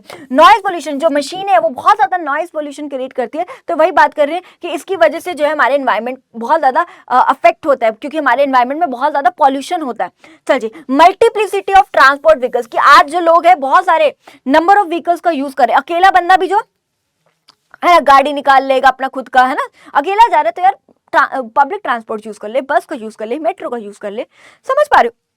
इसकी वजह से क्या होगा, बहुत ज्यादा एयर पॉल्यूशन होता है, इतने व्हीकल्स बढ़ते जा रहे हैं, नॉइज पोल्यूशन, पै पै पै पै जो हॉर्न बजते हैं, कितना ज्यादा जो है नॉइज पोल्यूशन हो रहा है, यानी हमारे एनवायरमेंट डिग्रेड हो रहा है, मतलब हमारे जो एनवायरमेंट पे प्रॉब्लम आ रही है। समझ पा रहे हो क्या बात करें। नेक्स्ट है मेरे बच्चे डिसरिगार्ड ऑफ सिविक नॉर्म्स, यानी आजकल जो लोग हैं वो एक रूल्स रेगुलेशंस भी फॉलो नहीं करते, जैसे रोड आर लिटर्ड, बहुत ज्यादा लोग जो है रोड पे ही जो है कूड़ा करकट फेंक देते, करते ना, गाड़ी में जा रहे हैं ऐसे शीशा खोलते हैं बाहर फेंक देते। अरे क्यों भाई, रख लो अपने बैग में रख लो, या गाड़ी के एक बार जो सीट पे एक बार वहां रख लो, जब निकलोगे डस्टबिन में फेंक देगा, नहीं लेकिन बाहर फेंक देंगे, ठीक है जी, तो देखते ही नहीं है भाई, ठीक है, साफ सफाई का ध्यान नहीं रखते लोग, ठीक है, हॉर्न्स कितना बजाते हैं, पै पै पै, आजकल तो तुम लोग जो बुलेट वगैरह यूज करते हो, है ना, उस पर क्या लगवाते हो तुम, साइलेंसर, घर बैठे हुए पता नहीं तो जोड़ के पैसा फटता है तुम्हारा, वो जो भी बुलेट फटता है, समझ लो क्या बात करें। तो कितना ज्यादा नॉइज पोल्यूशन हो रहा है, लाउड स्पीकर इतने ज्यादा यूज हो रहे हैं, इनडिस्क्रिमिनेटरी यूज, यानी बहुत ज्यादा इन चीजों का इस्तेमाल किया जा रहा है, गलत इस्तेमाल किया जा रहा है इन चीजों का, ठीक है जी, एडवर्टाइजमेंट वगैरह के लिए बहुत ज्यादा गलत इस्तेमाल कर रहे हैं, इसकी वजह से बहुत ज्यादा जो है पॉल्यूशन होता है, जैसे इसकी वजह से नॉइज पॉल्यूशन हो गया, राइट, समझ लो। तो यही बात कर रहे हैं कि लोग जो है एक बेसिक रूल्स भी जो है फॉलो नहीं करते हमारे देश में, और जो हमारे एनवायरमेंट को बहुत ज्यादा बैडली अफेक्ट करता है, ठीक है जी। चलिए जी, तो यहां तक हमने बात कर ली। अब बात करते हैं मेरे बच्चे, जो अगला टॉपिक है वो है आपका पॉल्यूशन कंट्रोल बोर्ड का टॉपिक है। क्या है मेरे बच्चे, पॉल्यूशन कंट्रोल बोर्ड का टॉपिक है। तो ये क्या है, तो देखिए पॉल्यूशन को कंट्रोल करने के लिए एक बोर्ड तैयार किया गया, ठीक है, जिसका मेन ऑब्जेक्टिव है कि चेक करना कि वाटर पॉल्यूट तो नहीं है या एयर पॉल्यूट तो नहीं है, अगर है तो इससे रिलेटेड कुछ वो इनिशिएटिव्स लेते हैं ताकि इस पॉल्यूशन को क्या किया जा सके, कंट्रोल किया जा सके। तो ये इस बोर्ड का काम था, एक बार देख लेते हैं। तो 1974 में ये बोर्ड आया था, तो गवर्नमेंट ऑफ इंडिया ने सेट किया था एक सेंट्रल पॉल्यूशन कंट्रोल बोर्ड। देखो, एक होता है सेंट्रल पॉल्यूशन कंट्रोल बोर्ड और एक होता है मेरे बच्चे state pollution control board. Central में है, सारी की सारी स्टेट्स आती है इसके अंदर, हरियाणा भी, यूपी भी, राजस्थान भी, समझ लो सारी स्टेट्स आती है सेंट्रल में। लेकिन अगर मैं बात करूं स्टेट पॉल्यूशन कंट्रोल बोर्ड की, तो इसके अंदर एक पर्टिकुलर स्टेट आती है, एक पर्टिकुलर स्टेट का ही बोर्ड है। ये हरियाणा का अलग, यूपी का अलग, पंजाब का अलग, राजस्थान का अलग, समझ पा रहे क्या बात करें। तो यही, तो एक बार देख लेते। तो गवर्नमेंट ऑफ इंडिया ने क्या सेट किया, सेंट्रल पॉल्यूशन कंट्रोल बोर्ड को जो है सेट किया to address to major environment concerns of India. तुम दो मेजर प्रॉब्लम्स को ध्यान में रखते हुए ये पॉल्यूशन कंट्रोल बोर्ड बनाया गया। एक है एयर पॉल्यूशन और एक है मेरे बच्चे वाटर पॉल्यूशन, कि एयर जो बहुत ज्यादा पॉल्यूट हो रही है, जो वाटर इतना ज्यादा पॉल्यूट हो रहा है, उसको कंट्रोल किया जा सके हमारे देश में। तो इससे रिलेटेड उन्होंने क्या बनाया, पॉल्यूशन कंट्रोल बोर्ड बनाया। पॉल्यूशन को कंट्रोल करने का एक बोर्ड बनाया। समझ पा रहे हो क्या है? चलिए, सो इसके बाद शॉर्टली आफ्टर दिस हुआ क्या, जो स्टेट है उन्होंने भी फॉलो किया, राइट, और उन्होंने क्या एस्टेब्लिश कर दिया, स्टेट पॉल्यूशन कंट्रोल बोर्ड। तो सबसे पहले क्या आया था, एक सेंट्रल लेवल पे आया था, उनको देखा देखी में जो है स्टेट के भी एक पॉल्यूशन कंट्रोल बन गया। हर स्टेट का एक अलग पॉल्यूशन कंट्रोल हर एक स्टेट का अलग पॉल्यूशन कंट्रोल बोर्ड बन गया, ताकि उस स्टेट में जो भी वाटर पॉल्यूट ना हो, एयर पॉल्यूट ना हो, और अगर हो रहा है तो कुछ इनिशिएटिव्स लिए जाए ताकि उन सबको कंट्रोल किया जा सके, राइट, वही हम बात कर रहे हैं। ठीक है जी, अब बात करते हैं द पीसीबी। द पीसीबी का मतलब है पॉल्यूशन कंट्रोल बोर्ड, जिसके अंदर दोनों ही आते हैं, सेंट्रल और स्टेट लेवल के। इन इंडिया मॉनिटर करती है क्वालिटी ऑफ वाटर को क्वालिटी जो वाटर की क्वालिटी है उसको मॉनिटर करती है, चेक करती है। मॉनिटर का मतलब होता है चेक करती है, किसको, पानी की क्वालिटी को, वाटर की क्वालिटी को। इन 125 reverse, well, lake, pond, tank, drains, canal, लगभग 125 रिवर्स वगैरह ये सारी में ला लो, तो इन सबकी जो है चेक करती है कि पानी की क्वालिटी क्या है, ठीक है, वाटर पॉल्यूट तो नहीं है, अगर है तो उससे रिलेटेड इनिशिएटिव्स लेती है कि पानी जो पॉल्यूट है उसको ठीक करती है, उसका ट्रीटमेंट वगैरह करती है, और कंट्रोल करती है कि और ज्यादा पानी पॉल्यूट वगैरह ना हो। तो ये सारा पीसीबी का काम है, यानी पॉल्यूशन कंट्रोल बोर्ड का काम है। तो एक बार देख लेते हैं क्या क्या फंक्शंस परफॉर्म करती है। तो सबसे पहला इन्वेस्टिगेट करती है, कलेक्ट करती है इन्फॉर्मेशन को। सो जो पीसीबी है, जो पॉल्यूशन कंट्रोल बोर्ड है, वो इन्वेस्टिगेट करती है, कलेक्ट करती है information related to water, air and land pollution, कि भाई वाटर पॉल्यूट तो नहीं है, एयर पॉल्यूट तो नहीं है, लैंड पॉल्यूट तो नहीं है। तो इससे रिलेटेड पहले वो डेटा वगैरह कलेक्ट करती है, अगर पॉल्यूट है तो उससे रिलेटेड वो इनिशिएटिव्स लेगी ताकि वो ठीक किया जा सके। जो पानी इतना ज्यादा पॉल्यूट हो चुका है, या जो एयर इतनी ज्यादा पॉल्यूट हो चुकी है, तो उससे रिलेटेड कुछ इनिशिएटिव्स लेती है ताकि उसको कंट्रोल किया जा सके, राइट। चलिए नेक्स्ट, कुछ मैनुअल्स तैयार करती है। मैनुअल्स मतलब rules regulation, codes and guidelines. कुछ रूल्स रेगुलेशन तैयार करती है, गाइडलाइंस वगैरह तैयार करती है for the treatment and disposal of sewage and trade effluent. देखो भाई, अब क्या गाइडलाइंस तैयार करती है कि जो सीवेज का वाटर है, जो सीवेज का वाटर है, जो आप देख पा रहे हो, जो ये सीवेज का वाटर है वो साफ पानी के साथ मिले ना, तो इससे रिलेटेड कुछ वो रूल्स रेगुलेशंस तैयार करती है, गाइडलाइंस वगैरह तैयार करती है कि जो सीवेज का जो वेस्ट है वो साफ पानी में ना मिले। और ट्रेड एफ्लुएंट का मतलब क्या होता है, ट्रेड का मतलब होता है व्यापार, व्यापार, राइट, व्यापार से रिलेटेड, यानी जो इंडस्ट्रीज से रिलेटेड अगर मैं बात करूं, तो इंडस्ट्रियल का जो वेस्ट है वो साफ पानी के अंदर ना मिले। तो इससे रिलेटेड जो है वो बच्चे कुछ रूल्स रेगुलेशन गाइडलाइंस वगैरह तैयार करती है कि सीवेज का पानी या इंडस्ट्रीज का वेस्ट जो है साफ पानी में ना मिले। और इसके अलावा एक और काम करती है, ट्रीटमेंट भी करती है। जो गंदा पानी है, सीवेज का जो गंदा पानी है उसको ट्रीट भी करती है, साफ भी करती है, ताकि वो जो सीवेज का गंदा पानी है उसको ट्रीट किया जा सके, वो साफ हो, और साफ होने के बाद ही वो जो है रिवर, लेक्स वगैरह में जाके क्या मिल जाए, ताकि पानी जो है पॉल्यूट ना। तो इससे रिलेटेड वो जो है रूल्स रेगुलेशन या गाइडलाइंस वगैरह तैयार करती है। Next, technical assistance to provide technical assistance to the government in prevention and control of water pollution and air pollution। इसके अलावा वो गवर्नमेंट को एडवाइस भी करती है, गवर्नमेंट को टेक्निकल राय वगैरह देती है कि कैसे गवर्नमेंट जो है पानी जो प्रदूषित हो रहा है या जो एयर पॉल्यूशन हो रहा है उसको गवर्नमेंट जो है उसको प्रिवेंट कर सके, कंट्रोल कर सके, ताकि और ज्यादा जो है वाटर पॉल्यूशन और एयर पॉल्यूशन ना हो। सो ये जो पॉल्यूशन कंट्रोल बोर्ड है वो सरकार को यानी गवर्नमेंट को एडवाइस देता है, उनको नॉलेज देता है कि क्या सरकार ऐसा कर सकती है, क्या कदम उठा सकती है सरकार, ताकि जो वाटर पोल्यूशन की प्रॉब्लम है या एयर पोल्यूशन की प्रॉब्लम है उसको क्या किया जा सके, कंट्रोल किया जा सके। ठीक है जी, चलिए नेक्स्ट है मेरे बच्चे, to carry out and sponsor the research related to the treatment of water and air pollution. इसके अलावा जो पीसीबी है, पॉल्यूशन कंट्रोल बोर्ड है, वो रिसर्च भी करती है कि क्या किया जाए, कैसे हम ट्रीट करें वाटर जो इतना ज्यादा पॉल्यूट हो चुके है उसको कैसे ट्रीटमेंट किया जा सके, साफ किया जा सके, एयर जो बहुत ज्यादा पॉल्यूट हो चुकी है उसको कैसे साफ किया जा सके। इस पॉल्यूशन कंट्रोल बोर्ड का काम भी है, रिसर्च वगैरह भी करती है ताकि जो है वाटर और एयर पॉल्यूशन जो हो रहा है उसको ट्रीट किया जा सके, ठीक किया जा सके। इसके अलावा वो अवेयरनेस कैंपेन्स वगैरह भी लगाती है, बहुत सारी कैंपेन्स वगैरह लगाती है थ्रू मास मीडिया, जैसे कि टीवी के थ्रू, न्यूज़पेपर के थ्रू लोगों को अवेयर भी करती है कि वाटर पॉल्यूशन ना करे या एयर को पॉल्यूट वगैरह ना करे। तो इससे रिलेटेड लोगों को अवेयरनेस भी देती है, क्योंकि सिर्फ एक इंसान से कुछ नहीं होगा, है ना, हम सबको मिलकर इनिशिएटिव लेना पड़ेगा, हम सबको मिलकर करना पड़ेगा ताकि हम अपने भारत को, अपने देश को क्या बना सके, स्वच्छ भारत बना सके, साफ बना सके, पॉल्यूशन फ्री भारत बना सके, राइट। चल जी, इसके अलावा वो इंस्पेक्शन करती है बहुत सारी इंडस्ट्रीज में, जा जाके इंस्पेक्ट करती है कि वो इंडस्ट्रीज जो है बहुत ज्यादा एयर पॉल्यूशन तो नहीं कर रही या वाटर पॉल्यूशन तो नहीं कर रही। अगर वो इंडस्ट्री बहुत ज्यादा एयर और वाटर को पॉल्यूट कर रही है तो उनसे रिलेटेड वो कुछ पेनल्टीज, फाइन्स वगैरह भी लगाती है। ये पीसीबी का काम है, इंस्पेक्ट करती है, इंडस्ट्रीज में जाती है, चेक करती है कि जो इंडस्ट्रीज बहुत ज्यादा एयर पॉल्यूशन, स्मोक तो रिलीज नहीं कर रही, या बहुत ज्यादा नॉइज पॉल्यूशन तो नहीं कर रही, मशीन बहुत ज्यादा नॉइज पॉल्यूशन तो नहीं कर रही, या बहुत ज्यादा वाटर पॉल्यूशन तो नहीं कर रही। ठीक है, ये चेक करती है, लेवल को चेक करती है। अगर बहुत ज्यादा कर रही है तो उनके ऊपर पेनल्टीज, फाइन्स वगैरह भी लगाती है ताकि जो है इन सबको कंट्रोल किया जा सके। इसके अलावा वो एयर क्वालिटी का डेटा भी निकालती है, to provide background air quality data needed for industrial siting and town. देखो भाई, सीधी सी बात है। इसके अलावा वो क्या करती है, एयर की क्या क्वालिटी है, एयर की क्या क्वालिटी है, इससे रिलेटेड डेटा भी निकालती है। और वो किसको प्रोवाइड करती है, इंडस्ट्रीज वगैरह लोगों को, या जो लोग शहरों में बैठे उन लोगों को जो है डेटा प्रोवाइड करती है, ताकि लोगों को पता चले कि एक्चुअल में एयर की क्या क्वालिटी है ना। हम लोग आजकल गूगल करते हैं ना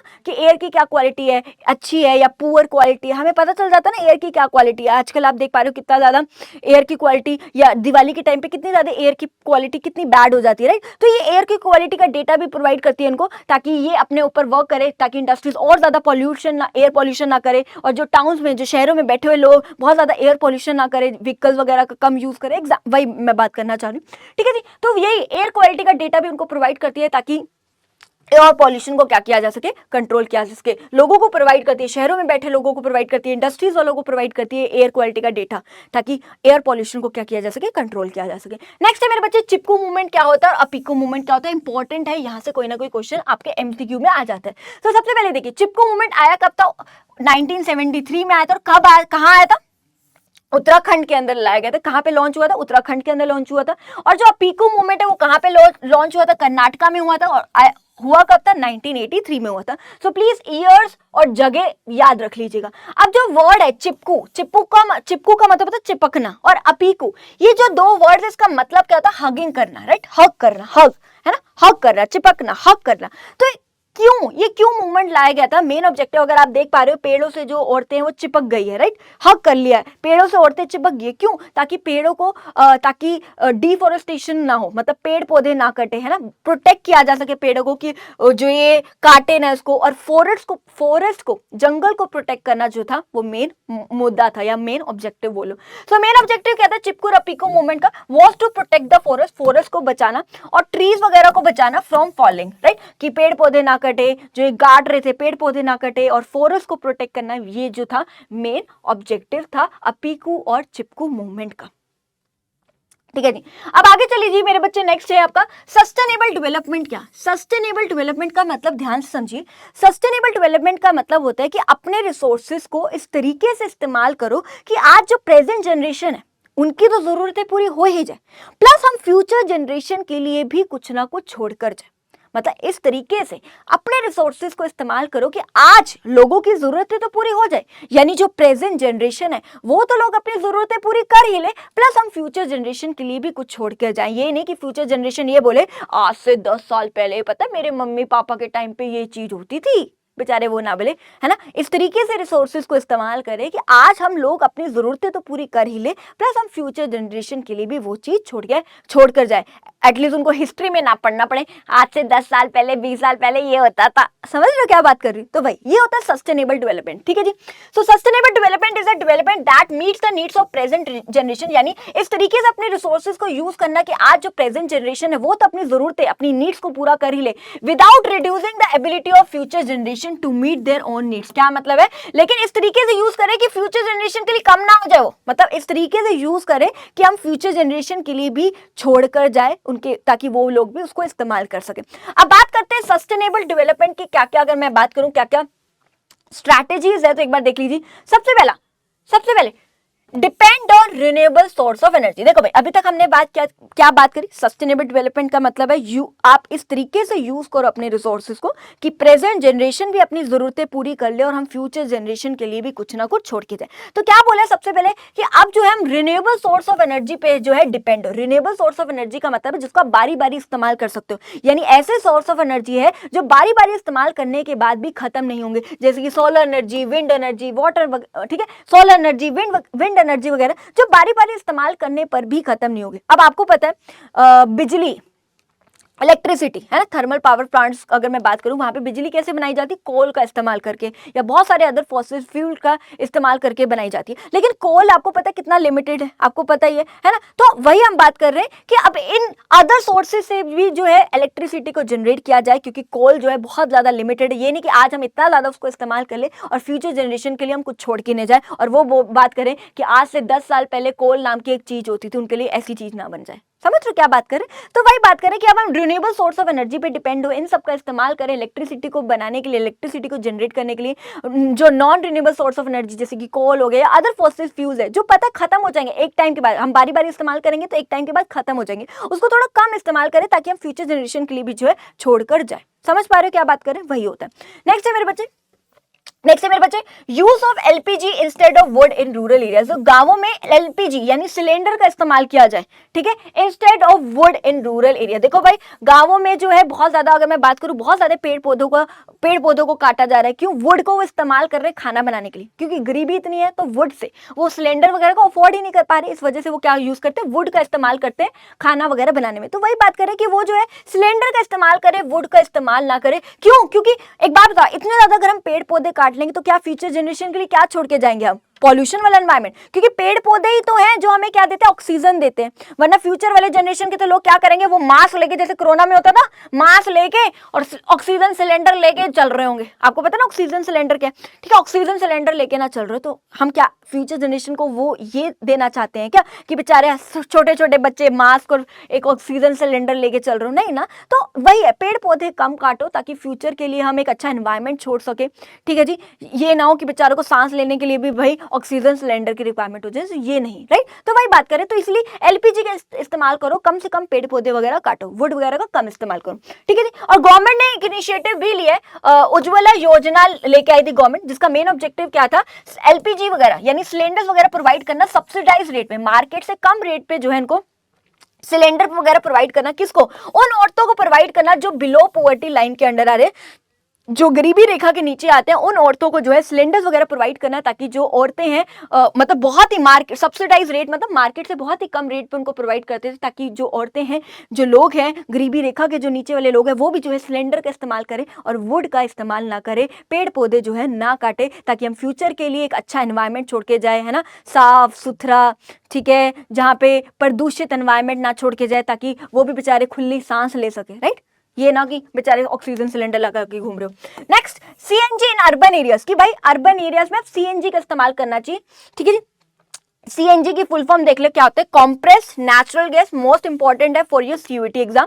फुल फॉर्म आ जाती है सीएनजी की फुल फॉर्म क्या, आपको पता होना चाहिए सीएनजी की फुल फॉर्म क्या होती है। तो अब बात क्या करें, जो भी अगर मैं बात करूं गाड़ियां वगैरह होगी या जो भी पब्लिक ट्रांसपोर्ट वगैरह हो गए, अब उनमें सीएनजी का इस्तेमाल करना चाहिए, पेट्रोल डीजल का इस्तेमाल कम करना चाहिए, क्योंकि आपको पता है कितने कम है पेट्रोल डीजल की, कितनी कमी है, राइट, कितने लिमिटेड है। ये नहीं कि फ्यूचर वालों के लिए बचे ही ना कुछ। तो इस तरीके से अपने रिसोर्सेज को इस्तेमाल करें कि हम फ्यूचर जनरेशन के लिए भी छोड़ के जाए, पेट्रोल डीजल उनके लिए भी होना चाहिए, वो रिसोर्सेज उनके लिए भी होने चाहिए। तो इस तरीके से इस्तेमाल करें, तभी बोला जा रहा है सीएनजी का इस्तेमाल करिए, ठीक है, तभी बोला जा रहा है। So Delhi transport corporation is the world largest public transport network है रनिंग ऑन सीएनजी। तो जो अगर मैं दिल्ली ट्रांसपोर्ट कॉर्पोरेशन की बात करूं तो वर्ल्ड लार्जेस्ट पब्लिक ट्रांसपोर्ट है, जो जहां पे उनकी सीएनजी की बसेस वगैरह, right, which has contributed to lowering the air pollution in the city. जो सीएनजी की बसेस होती हैं या सीएनजी की जो भी व्हीकल्स वगैरह होते हैं, वो कम एयर पॉल्यूशन करते हैं, और जो पेट्रोल डीजल वाली गाड़ियां बस वगैरह होती है वो बहुत ज्यादा एयर पॉल्यूशन करती है। अगर मैं बात करूं तो यही बोला गया है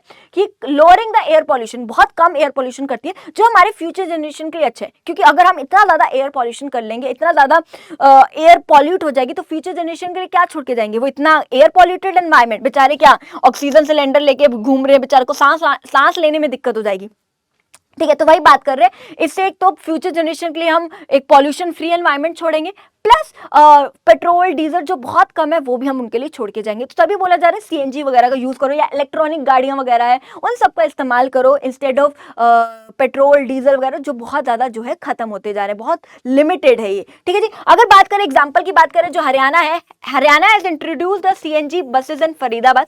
तो फरीदाबाद में जो है हरियाणा में जो है सीएनजी बसेज वगैरह जो है इंट्रोड्यूस करी गई फरीदाबाद के अंदर, ठीक है। और राजस्थान की बात करें तो उन्होंने भी एक सीएनजी बसेस वगैरह निकाली जयपुर के अंदर। तो ये सारे इनिशिएटिव्स लिए जा रहे हैं ताकि हम सीएनजी पे स्विच हो जाए। एक तो वो पॉल्यूशन कम करेंगे, तो फ्यूचर के लिए हम पॉल्यूशन फ्री एनवायरनमेंट छोड़ेंगे, प्लस जो पेट्रोल डीजल जो बहुत ज्यादा लिमिटेड है वो भी हम फ्यूचर जनरेशन के लिए छोड़ के जा पाएंगे।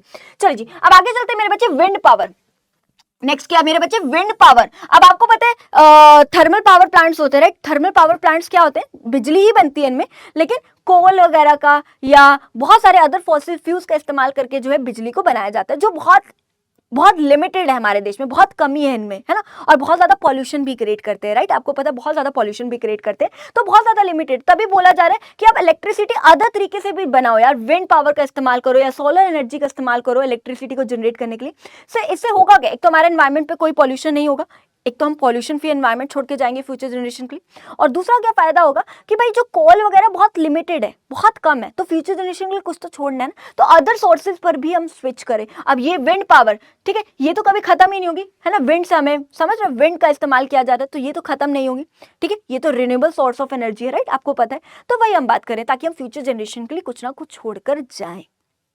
अब आपको पता ही है हमारे देश में कोल की कितनी कमी है। बीच में आपने सुना भी होगा कि कोल की इतनी ज्यादा कमी हो गई थी, रेलवेज बंद हो गई थी, बिजली के कट, इलेक्ट्रिसिटी कट कितने ज्यादा लगने लग गए थे एरियाज में, ठीक है जी। और हमारे देश की सरकार को क्या करना पड़ता, बाहर की कंट्री से कोल को इंपोर्ट करना पड़ गया था, इतनी ज्यादा कोल की कमी है हमारे देश में। समझ पा रहे हो क्या बात करें, इसलिए बात करी जा रही है कि इन फॉसिल फ्यूल्स का या इन कोल वगैरह का थोड़ा लिमिट यूज करो कि हम कुछ फ्यूचर जनरेशन के लिए छोड़ कर जाए। तो वही बात करें कि विंड पावर का इस्तेमाल करो इलेक्ट्रिसिटी को जनरेट करने के लिए। तो इसमें होता है क्या, विंड टर्बाइंस होते हैं, अगर आप ये देख पा रहे होगे, ये देख पा रहे होगे, ये देख पा रहे हो। सो ये विंड टर्बाइंस होते हैं, जैसी हवा आती है मूव करते हैं, जैसी हवा आती है गोल गोल गोल गोल घूमते हैं, और इसका यूज करके क्या होता है, बिजली वगैरह बनती है। तो वही बात करें, जो विंड टर्बाइंस है, जैसी हवा आती है, विंड आती है, मूव्स होते हैं moves in the wind and generate करते हैं इलेक्ट्रिसिटी विदाउट हार्मफुल गैसेस, बिना कोई हार्मफुल गैसेस के जो है बिजली को बनाया जाता है। और हम फ्यूचर जनरेशन के लिए दो फायदे, एक तो कोल वगैरह भी छोड़ के जाएंगे, प्लस फ्यूचर जनरेशन के लिए पॉल्यूशन फ्री एनवायरमेंट भी। नेक्स्ट है conversion of solar energy into electricity. Solar energy यानी सोलर पावर प्लांट्स का, अगर आप देख पा रहे हो खेतों में होते हैं, गांवों में होते हैं, और आजकल तो लोगों की छतों पर भी होते हैं, सोलर पावर प्लांट्स वगैरह लगाते हैं। इसका इस्तेमाल करो बिजली को बनाने के लिए, ठीक है जी। तो ये रिन्यूएबल सोर्स ऑफ एनर्जी है, कोल की जगह इन पे, मतलब मैं ये नहीं कह रही वो मत यूज करो, लिमिट में करो, दूसरे अल्टरनेटिव्स पे भी आप स्विच करो ताकि छोड़ के जाए और बिल्कुल भी एनवायरनमेंट को पॉल्यूट नहीं करते, तो हम फ्यूचर जनरेशन के लिए पॉल्यूशन फ्री एनवायरनमेंट छोड़ के जा पाएंगे।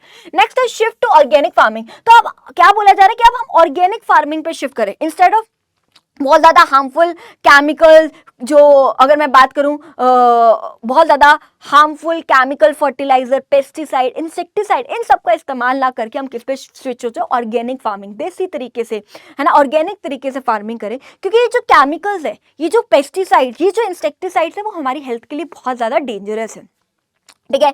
इससे एक तो लैंड की फर्टिलिटी भी खत्म होगी। तो क्या हम फ्यूचर जनरेशन के लिए वो अनफर्टाइल लैंड छोड़ के जाना चाहते हैं? नहीं ना, सीधी सी बात है, लोगों को बीमारियां तक होगी, ठीक है। तो यही बात करें कि अब हम किस पे स्विच कर जाए, ऑर्गेनिक फार्मिंग पे स्विच करें। एक तो जो वो बनता है वो बहुत ज़्यादा टेस्टी होता है, हेल्दी होता है, और उससे जो है लैंड की फर्टिलिटी भी इंप्रूव होती है, सॉइल की फर्टिलिटी भी जो है इंप्रूव होती है, और फ्यूचर जनरेशन के लिए हम एक उपजाऊ लैंड छोड़ कर जा पाएंगे। तो वही बात करी जा रही है कि हम ऑर्गेनिक फार्मिंग पे शिफ्ट करें। तभी बोला जा रहा है कि इस तरीके से आप आज काम करो, इस तरीके से अपने रिसोर्सेज को यूज करो कि हम फ्यूचर जनरेशन का भी कुछ सोचे, आज इस तरीके से करो कि उनके लिए भी कुछ छोड़ के जा पाए। तभी बोला जा रहा है ऑर्गेनिक तरीके से करो, इससे लैंड की फर्टिलिटी इंप्रूव होगी, तो हम उनके लिए कुछ एक फर्टाइल लैंड तो छोड़ पाएंगे। समझ पा रहे हो। नेक्स्ट है बायो कंपोस्टिंग। बायो कंपोस्टिंग का मतलब, बायो का मतलब होता है नेचुरल तरीके से कंपोस्ट तैयार करो, यानी नेचुरल तरीके से खाद वगैरह तैयार करो, यानी बहुत ज्यादा केमिकल फर्टिलाइजर का इस्तेमाल ना करके नेचुरल तरीके से खाद बनाओ, जैसे कि फ्रूट्स, वेजिटेबल्स का छिलका यूज कर लो,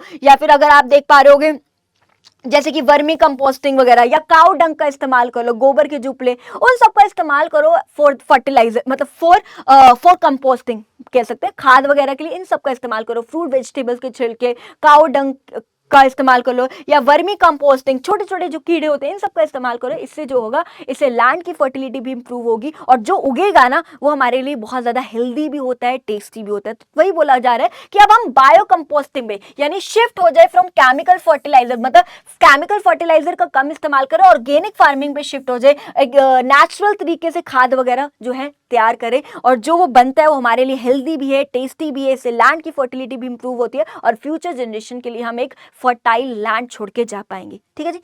अब इसके लिए किया क्या गवर्नमेंट ने?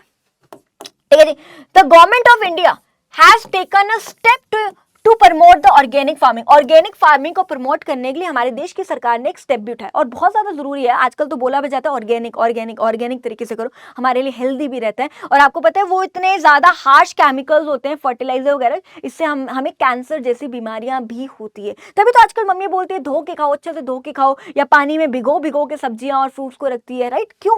क्योंकि बहुत हार्मफुल केमिकल्स होते हैं। तभी बोला जा रहा है ऑर्गेनिक तरीके से, एक ऑर्गेनिक तरीके से खाद वगैरह तैयार करो, राइट? ठीक है जी। तो भाई इसके लिए गवर्नमेंट ने जो इनिशिएटिव भी लिया है under national mission on sustainable agriculture, तो अंडर इसके प्लीज ध्यान से समझ लेना कि हमारे देश की सरकार ने ऑर्गेनिक फार्मिंग को प्रमोट करने के लिए एक इनिशिएटिव लिया है। किसके अंडर लिया है? Under national mission on sustainable agriculture.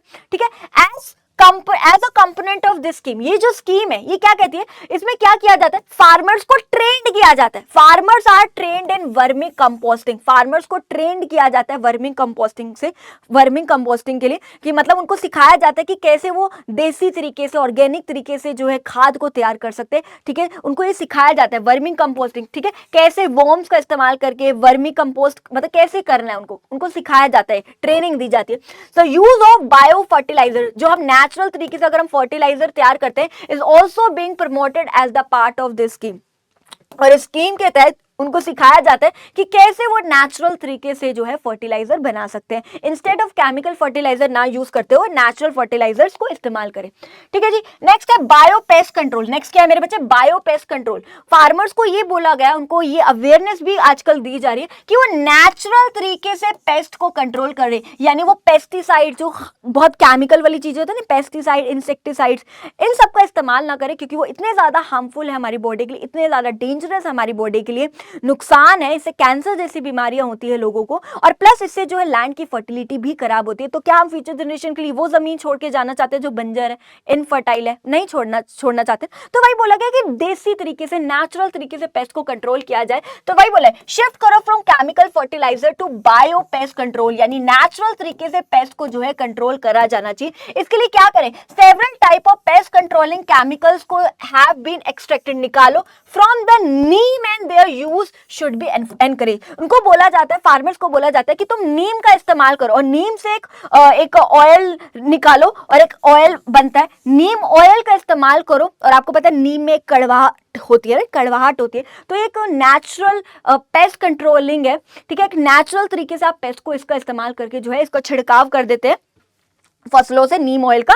तो इससे जो है नेचुरल तरीके से आप पेस्ट को क्या कर सकते हैं? कंट्रोल कर सकते हैं, और ये हार्मफुल भी नहीं है हमारी बॉडी के लिए ज्यादा।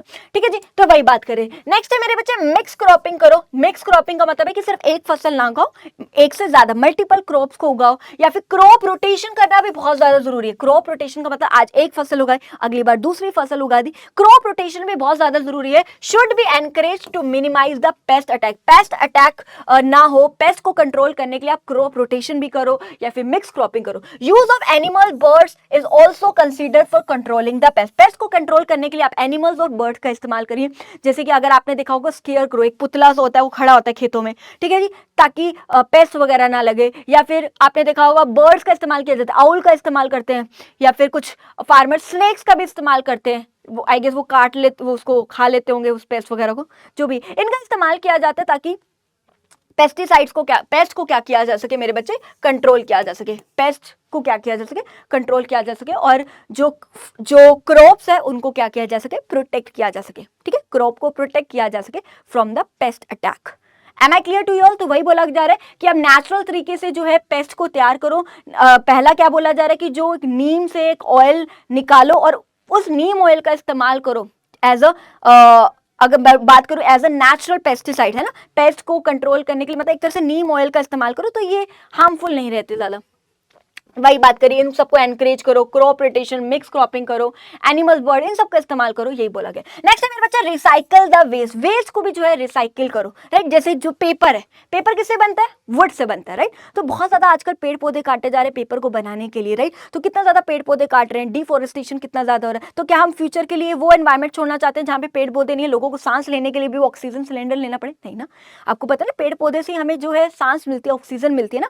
ये तो नहीं छोड़ना चाहते कि बेचारे फ्यूचर के लोग ऑक्सीजन मास्क लेके एक ऑक्सीजन सिलेंडर लेके चले, नहीं ना। तो वही बात करें, तो पेपर को भी रिसाइकिल करो, कम से कम पेड़ पौधे काटो, तो वही बात करी जा रही है, ताकि हम फ्यूचर जनरेशन के लिए एक अच्छी जिंदगी छोड़ पाए, है ना। बेचारे भी सांस ले पाए, खुले एनवायरमेंट में जी पाए, सांस ले पाए। नेक्स्ट, प्लास्टिक वगैरह इन सबको भी रिसाइकिल करो, क्योंकि आपको पता है प्लास्टिक को खत्म करने के दो तरीके, या तो जलाया जाता है या फिर इसको डिकम्पोज किया जा सकता है। डिकम्पोज आपको पता नहीं हो पाएगा, ठीक है। और दूसरा, जलाने से कितना ज्यादा पॉल्यूशन होगा। तो क्या हम फ्यूचर के लिए वो पॉल्यूशन वाला एनवायरमेंट छोड़ के जाना चाहते हैं, इतना ज्यादा एयर पॉल्यूशन होता है प्लास्टिक को जलाने से, आपको पता है। तो भाई प्लास्टिक को भी रिसाइकिल करो। अगर आप देख पा रहे हो बोतलें, अगर आपको दिख पा रही हो मिरिंडा, कोका कोला, लिम्का की बोतलें, उसको आप क्या करो, एक जो भी डस्टबिन में डालो, रिसाइकलेबल वाला डस्टबिन में डालो, वहां से जो है फैक्ट्रीज इंडस्ट्रीज में ले जाया जाएगा, वहां से उनको रिसाइकिल कर लिया जाएगा, ठीक है। तो इनको भी रिसाइकिल करो, ठीक है। वही बात करें, इनको जलाने वगैरह से तो बेटर है कि इनको रिसाइकिल किया जाए, क्योंकि जलाएंगे तो कितना ज्यादा एयर पॉल्यूशन होगा, कितना ज्यादा हमारे एनवायरमेंट पे इफेक्ट होगा। क्या फ्यूचर जनरेशन के लिए वो छोड़ के जाना चाहते हैं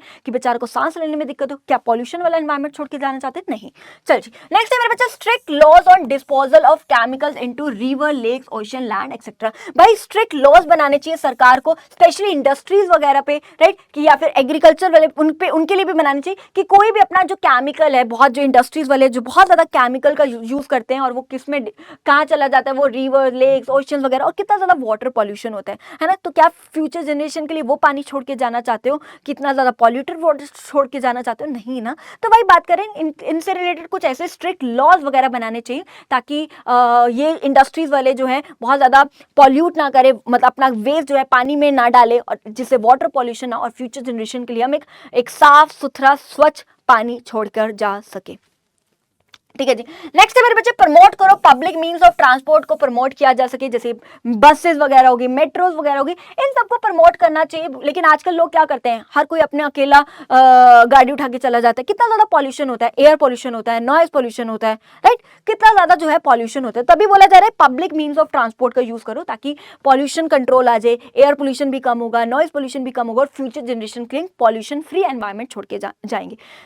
क्यों हम इतना ज्यादा आज एक्सेसिव यूज कर लेंगे ना इन चीजों का, तो आज खत्म, मतलब आज इतना ज्यादा पॉल्यूशन हो जाएगा ना, तो क्या छोड़ के जाएंगे हम उनको लिए, बेचारों को सांस लेने में, ब्रीथ करने में भी दिक्कत होगी, नहीं चाहते ना हम, ऐसा नहीं चाहते ना, ठीक है। हम फ्यूचर जनरेशन के लिए नहीं चाहते, तभी बोला जा रहा है कि इनका थोड़ा प्रमोट करो, पब्लिक बसेस का या मेट्रोज वगैरह का इस्तेमाल करो, ठीक है। इससे होगा क्या कि सीधी सी बात है, एयर पोल्यूशन, नॉइज पोल्यूशन जो है कंट्रोल होगा, और हम फ्यूचर जनरेशन के लिए पॉल्यूशन फ्री एनवायरनमेंट छोड़ के जा पाएंगे, वही हमने बात करी यहाँ पे। चलिए जी, सो बच्चे बस यही आपका एक छोटा सा चैप्टर था। आई होप आपको चैप्टर बहुत अच्छे से क्लियर होगा। मैंने बहुत अच्छे से आपको समझाने की कोशिश करी है इस चैप्टर को। चलिए जी, सो बस फिर मिलते हैं आपसे जल्द नेक्स्ट क्लास में, तब तक के लिए take care, bye bye, enjoy, love you all, I love you all.